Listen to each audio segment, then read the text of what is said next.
আসসালামু আলাইকুম ওয়া রাহমাতুল্লাহি ওয়া বারাকাতুহু। নবী করিম সাল্লাল্লাহু আলাইহি ওয়াসাল্লামের জীবনী আর রাহিকুল মাকতুম আমরা শুনছিলাম। আজকের পর্বে আমরা শুনব আহজাব ও কুরাইজা যুদ্ধ পরবর্তী ঘটনাবলী। আল্লাহুম্মা সাল্লি আলা মুহাম্মাদ ওয়া আলা আলি মুহাম্মাদ কামা সাল্লাইতা আলা ইব্রাহিম ওয়া আলা আলি ইব্রাহিম ইন্নাকা হামিদুম মাজিদ। আল্লাহুম্মা বারিক আলা মুহাম্মাদ ওয়া আলা আলি মুহাম্মাদ কামা বারাকতা আলা ইব্রাহিম ওয়া আলা আলি ইব্রাহিম ইন্নাকা হামিদুম মাজিদ। সাল্লাম বিন আবিল হুকাইকের হত্যা। সাল্লাম বিন আবিল হুকাইকের উপনাম ছিল আবু রাফি।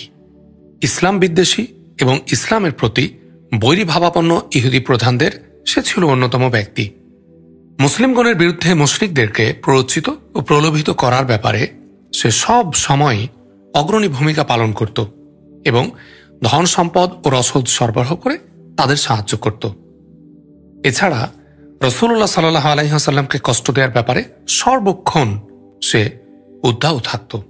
এ কারণে মুসলিমগণ যখন বনু কুরাইজার সমস্যাবলী থেকে মুক্ত হয়ে কিছুটা স্বস্তির নিঃশ্বাস ছাড়লেন, তখন খাজরাজ গোত্রের লোকেরা তাকে হত্যা করার জন্য নবী করিম সাল্লাল্লাহু আলাইহি ওয়াসাল্লামের অনুমতি প্রার্থী হলেন।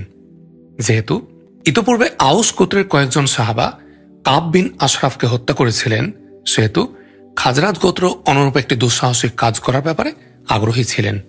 তাই তারা অনুমতি গ্রহণের ব্যাপারে তাড়াহুড়া করতে চাইলেন। রাসূল করিম সাল্লাল্লাহু আলাইহি ওয়াসাল্লাম তাদের অনুমতি প্রদান করলেন, কিন্তু বিশেষভাবে নির্দেশ প্রদান করলেন যে মহিলা এবং শিশুদের যেন হত্যা করা না হয়। রাসূলুল্লাহ সাল্লাল্লাহু আলাইহি ওয়াসাল্লামের অনুমতি লাভের পর 5 সদস্য বিশিষ্ট একটি দল অভিষ্ট গন্তব্য অভিমুখে রওনা হয়ে যান। এরা সকলেই ছিলেন খাজরাজ গোত্রের শাখা বনু সালামা গোত্রের সঙ্গে সম্পর্কিত। এদের দলনেতা ছিলেন আব্দুল্লাহ বিন আতিক। এ দলটি সোজা খায়বার অভিমুখে গেলেন, কারণ আবু রাফির দুর্গটি সেখানে অবস্থিত। যখন তারা দুর্গের নিকটে গিয়ে পৌঁছলেন, সূর্য তখন অস্তমিত হয়েছিল। লোকজনেরা তখন গবাদি পশুর পাল নিয়ে গৃহে প্রত্যাবর্তন করছিল। আব্দুল্লাহ বিন আতিক তার সঙ্গীদের বললেন, তোমরা এখানে অপেক্ষা করতে থাকো, আমি দরজার প্রহরীর সঙ্গে কথাবার্তা বলতে গিয়ে এমন সূক্ষ্ম কৌশল অবলম্বন করব, ফলে হয়তো দুর্গাভ্যন্তরে প্রবেশ লাভ সম্ভব হতে পারে। এরপর তিনি দরজার নিকট গেলেন এবং মাথায় ঘোমটা টেনে এমনভাবে অবস্থান করলেন যাতে দেখলে মনে হয় কেউ যেন প্রসাব কিংবা পায়খানা করার জন্য বসেছে। প্রহরী সে সময় চিৎকার করে ডাক দিয়ে বলল, ওহে আল্লাহর বান্দা, যদি ভেতরে আসার প্রয়োজন থাকে তবে এক্ষুনি চলে এসো, নচেত আমি দরজা বন্ধ করে দেব। আব্দুল্লাহ বিন আতিক বলেছেন, আমি সে সুযোগে দুর্গাভ্যন্তরে প্রবেশ করলাম এবং নিজেকে গোপন করে রাখলাম। যখন লোকজন সব ভেতরে এসে গেল, প্রহরী তখন দরজা বন্ধ করে দিয়ে চাবির গোছাটি একটি খুঁটির উপর ঝুলিয়ে রাখল। দীর্ঘক্ষণ অপেক্ষার পর যখন লক্ষ্য করলাম সমগ্র পরিবেশটি নিশ্চুপ নিস্তব্ধ হয়ে গেছে, তখন আমি চাবির গোছাটি হাতে নিয়ে দরজা খুলে দিলাম। আবু রাফি উপরতলায় অবস্থান করছিল। সেখানে তার পরামর্শ বৈঠক অনুষ্ঠিত হতো। বৈঠক শেষে বৈঠককারীগণ যখন নিজ নিজ স্থানে চলে গেল, তখন আমি উপরতলায় উঠে গেলাম। আমি যে দরজা খুলতাম, ভেতর থেকে তা বন্ধ করে দিতাম। আমি এটা স্থির করে নিলাম যে যদি লোকজনের আমার অনুপ্রবেশ সম্পর্কে অবহিত হয়ে যায়, তবুও আমার নিকট তাদের পৌঁছাবার পূর্বে যেন আবু রাফিকে হত্যা করতে পারি। এভাবে আমি তার কাছাকাছি পৌঁছে গেলাম, কিন্তু সে পরিবার পরিজন সন্তানাদি পরিবেষ্টিত অবস্থায় এক অন্ধকার কক্ষে অবস্থান করছিল। আমি এ ব্যাপারে নিশ্চিত হতে পারছিলাম না যে সে কক্ষের ঠিক কোন স্থানে অবস্থান করছে সে। এ কারণে আমি তার নাম ধরে ডাক দিলাম, আবু রাফি। সে উত্তরে বলল, কে ডাকে? তৎক্ষণাৎ আমি তার কণ্ঠস্বরকে অনুসরণ করে দ্রুত অগ্রসর হলাম এবং তরবারি দ্বারা জোরে আঘাত করলাম, কিন্তু আমার দৈহিক ও মানসিক অবস্থাজনিত বিশৃঙ্খলার কারণে এ আঘাতে কোনো ফল হল না বলে মনে হলো। এদিকে সে জোরে চিৎকার করে উঠল। কাজেই আমি দ্রুত বেগে ঘর থেকে বেরিয়ে এলাম, অল্প দূরে এসে থেমে গেলাম। অতঃপর কণ্ঠস্বর পরিবর্তন করে আবার ডাক দিলাম, আবু রাফি। এ কণ্ঠস্বর কেমন? সে বলল, তোমার মা ধ্বংস হোক, অল্পক্ষণ পূর্বে এ ঘরেই কে আমাকে তরবারি দ্বারা আঘাত করেছে। আব্দুল্লাহ বিন আতিক বললেন, আমি আবার প্রচণ্ড শক্তিতে তরবারি দ্বারা তাকে আঘাত করলাম। তার ক্ষতস্থান থেকে রক্তের ফোয়ারা ছুটতে থাকলো, কিন্তু এতেও তাকে হত্যা করা সম্ভব হল না। তখন আমি তরবারির অগ্রভাগ সজোরে তার পেটের মধ্যে প্রবেশ করিয়ে দিলাম। তরবারির অগ্রভাগ তার পৃষ্ঠদেশ পর্যন্ত পৌঁছে গেল। এখন আমি নিশ্চিত স্থির হলাম সে নিহত হয়েছে। তাই আমি একের পর এক দরজা খুলতে খুলতে নিচে নামতে লাগলাম। অতঃপর সিঁড়ির মুখে গিয়ে শেষ ধাপে গিয়ে বুঝতে পারলাম আমি মাটিতে পৌঁছে গেছি, কিন্তু কিছুটা অসাবধানতার সঙ্গে মাটিতে পা রাখতে গিয়ে আমি নিচে পড়ে গেলাম। চাঁদের আলোয় আলোকিত ছিল চারদিক। নিচে পড়ার সঙ্গে সঙ্গে পায়ের গোড়ালি গেল স্থানচ্যুত হয়ে। মাথার পাগড়ি খুলে শক্ত করে বেঁধে ফেললাম পায়ের গোড়ালি। অতঃপর দরজা হতে দূরে গিয়ে বসে পড়লাম এবং মনে মনে স্থির করলাম যে যতক্ষণ না ঘোষণাকারীর মুখ থেকে তার মৃত্যুর ঘোষণা শুনতে পাচ্ছি ততক্ষণ আমি এ স্থান পরিত্যাগ করব না। মোরগের ডাক শুনে বুঝতে পারলাম রাত প্রায় শেষ হয়ে এসেছে। এমন সময় দুর্গর শীর্ষ থেকে ঘোষণাকারী ঘোষণা করল যে আমি হিজাজের বিশিষ্ট ব্যবসায়ী আবু রাফির মৃত্যু সংবাদ ঘোষণা করছি। একথা শ্রবণের পর অত্যন্ত দ্রুত গতিতে আমি সেখান থেকে বেরিয়ে পড়লাম এবং সঙ্গীদের নিকট গিয়ে বললাম, আল্লাহ তাআলা আবু রাফিকে তার মন্দ কথাবার্তা, মন্দ কাজের চূড়ান্ত বিনিময় প্রদান করেছেন। আবু রাফি নিহত হয়েছে। চলো আমরা এখন এখান থেকে পলায়ন করি। মদিনা প্রত্যাবর্তনের পর নবী করিম সাল্লাল্লাহু আলাইহি ওয়াসাল্লামের খিদমতে হাজির হলাম। ঘটনাটি আনুপূর্বিক বর্ণনা করলাম। ঘটনাটি অবগত হওয়ার পর তিনি বললেন, তোমার পা প্রসারিত করো।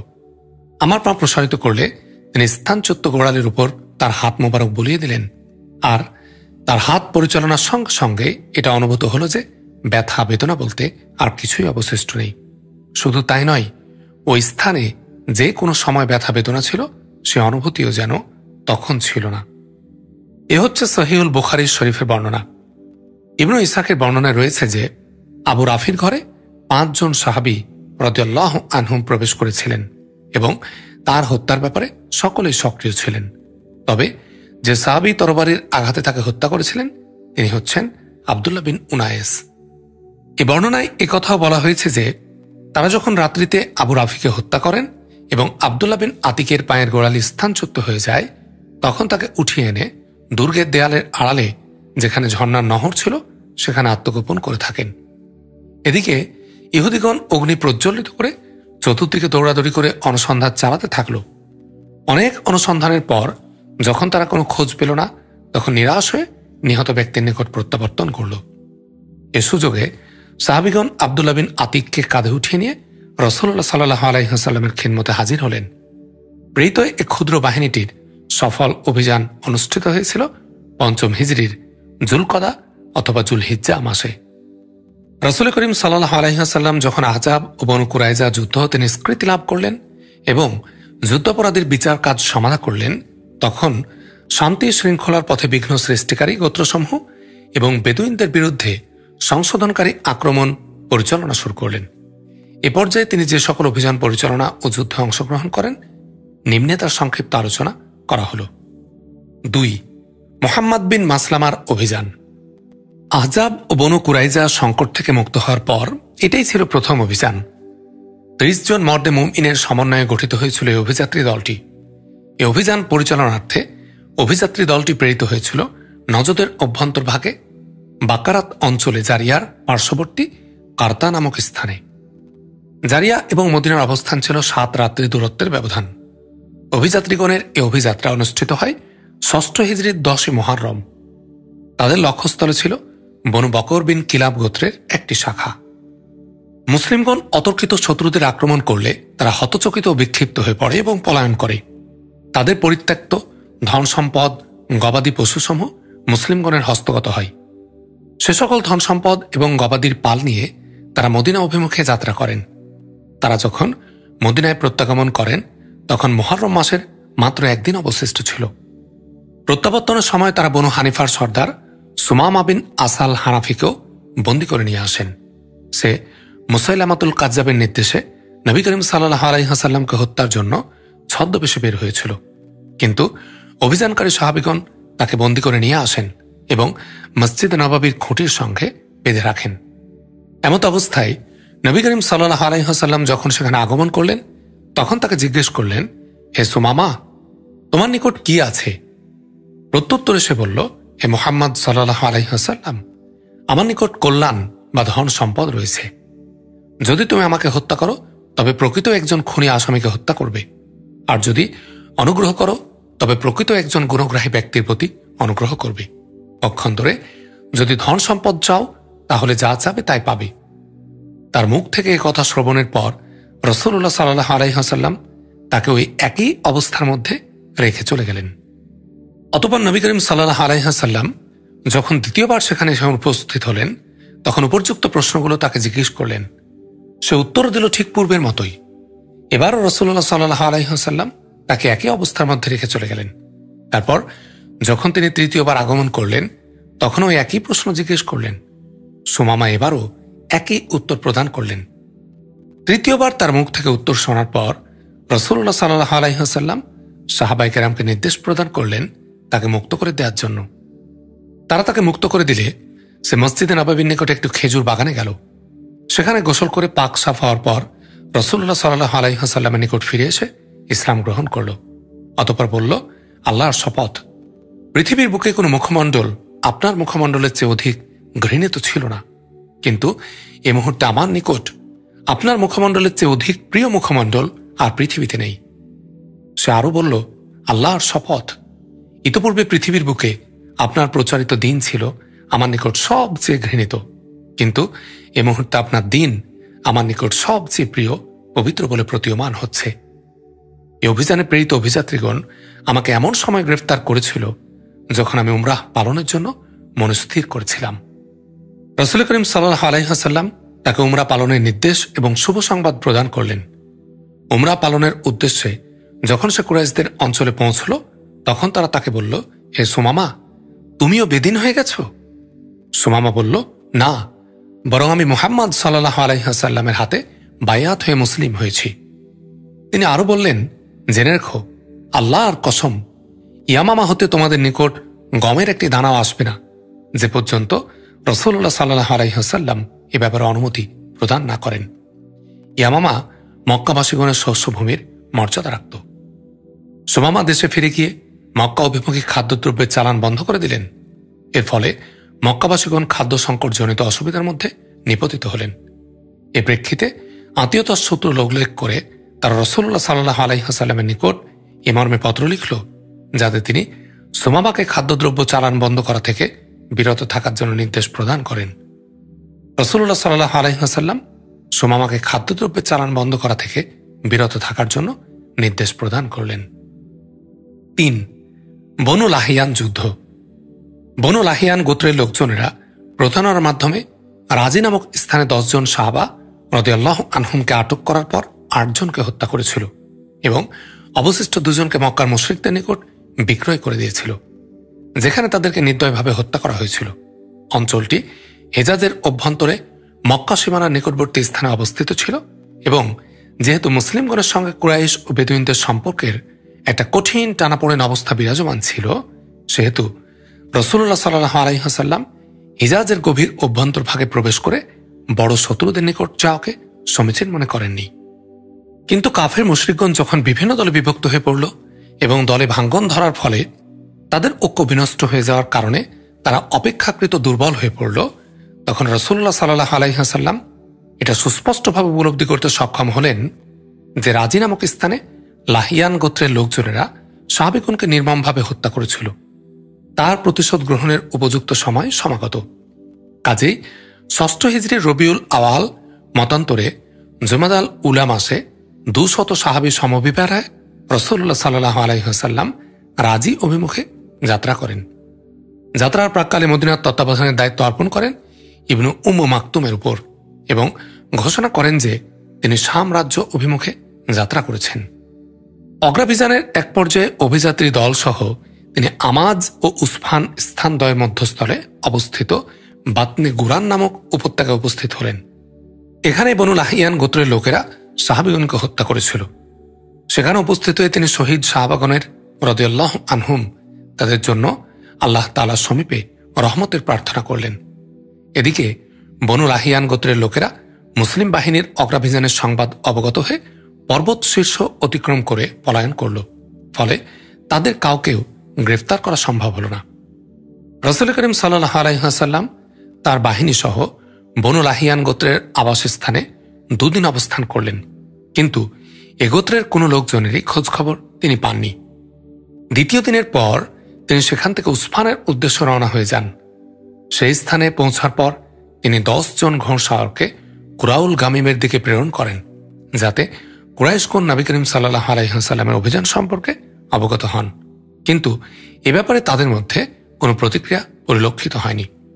এভাবে মোট 14 রাত মদিনার বাইরে অতিবাহিত করার পর তিনি মদিনায় প্রত্যাবর্তন করেন। অব্যাহত সারিয়া ও অভিযান সমূহ। বনু লাহিয়ান থেকে প্রত্যাবর্তনের পর রাসূলুল্লাহ সাল্লাল্লাহু আলাইহি ওয়াসাল্লাম ক্রমান্বয়ে একের পর এক অভিযানের পর অভিযান পরিচালনা করতে থাকেন। পরিচালিত সে সকল অভিযানের সংক্ষিপ্ত আলোচনা প্রদত্ত হল। গামারের অভিযান। 6ষ্ঠ হিজরি রবিউল আওয়াল মতান্তরে রবিউল আখর মাসের উক্কাশা রাদিয়াল্লাহু আনহু এর নেতৃত্বে 40 জন সাহাবী এর সমন্বয়ে এক বাহিনী গামার অভিমুখে প্রেরণ করেন। এ হচ্ছে বনু আসাদ গোত্রের একটি ঝর্ণার নাম। মুসলিম বাহিনীর অগ্রাভিযানের সংবাদ অবগত হয়ে বনু আসাদ গোত্রের লোকজনেরা তাদের গবাদি পাল পেছনে রেখে প্রাণ ভয়ে পলায়ন করে। মুসলিম বাহিনী তাদের পরিত্যক্ত 200 উট নিয়ে মদিনায় ফিরে আসেন। জুল কাসসারাহ প্রথম অভিযান। উল্লেখিত 6ষ্ঠ হিজরি রবিউল আওয়াল কিংবা রবিউল আখের মাসে মুহাম্মদ বিন মাসলামা রাদিয়াল্লাহু আনহুর নেতৃত্বে 10 সদস্য বিশিষ্ট এক সৈন্যদল জুল কাসসা অভিমুখে প্রেরণ করা হয়। এটা বনু সালাবা নামক অঞ্চলে অবস্থিত ছিল। শত্রু দলের সৈন্য সংখ্যা ছিল 100। শত্রু দল একটি গুপ্ত স্থানে আত্মগোপন করে। কিছুটা অসতর্ক অবস্থায় মুসলিম বাহিনী যখন গভীর ঘুমে আচ্ছন্ন ছিলেন, এমন সময় শত্রু বাহিনী অতর্কিত আক্রমণ পরিচালনা করে তাদের সকলকে হত্যা করে। শুধুমাত্র মুহাম্মদ বিন মাসলামা রাদিয়াল্লাহু আনহু মারাত্মকভাবে আহত হয়ে কোনোভাবে প্রাণে বেঁচে যান। জুল কাসসাসার দ্বিতীয় অভিযান। বনু সালাবা অভিযানে শাহাদাতপ্রাপ্ত সাহাবীগণের এই শোকাবহ ঘটনার প্রতিশোধ গ্রহণ এবং বনু সালাবাকে শায়েস্তা করার উদ্দেশ্যে রবিউল আখের মাসের রাসূলুল্লাহ সাল্লাল্লাহু আলাইহি ওয়াসাল্লাম আবু উবাইদা রাদিয়াল্লাহু আনহুর নেতৃত্বে জুল কাসসাহ অভিমুখে 40 সদস্যের এক বাহিনী প্রেরণ করেন। রাতের অন্ধকারে পায়ে হেঁটে এই বাহিনী বনু সালাবা গোত্রের সন্নিকটে উপস্থিত হয়ে অতর্কিত আক্রমণ শুরু করেন। কিন্তু বনু সালাবার লোকজনেরা দ্রুত গতিতে পর্বত শীর্ষ অতিক্রম করে পলায়ন করে। মুসলিম বাহিনীর পক্ষে তাদের নাগাল পাওয়া সম্ভব হয়নি। তারা শুধু এক ব্যক্তিকে গ্রেপ্তার করতে সক্ষম হয়, যিনি ইসলাম ধর্ম গ্রহণ করে মুসলিমগণের দলভুক্ত হয়ে যান। কাজেই বনু সালাবা গোত্রের পরিত্যক্ত গবাদি পশুর পাল নিয়ে মুসলিম বাহিনী মদিনা প্রত্যাবর্তন করেন। জামুম অভিযান। 6ষ্ঠ হিজরি রবিউল আখের মাসে যায়েদ বিন হারিসার নেতৃত্বে জামুম অভিমুখে এ বাহিনী প্রেরণ করা হয়।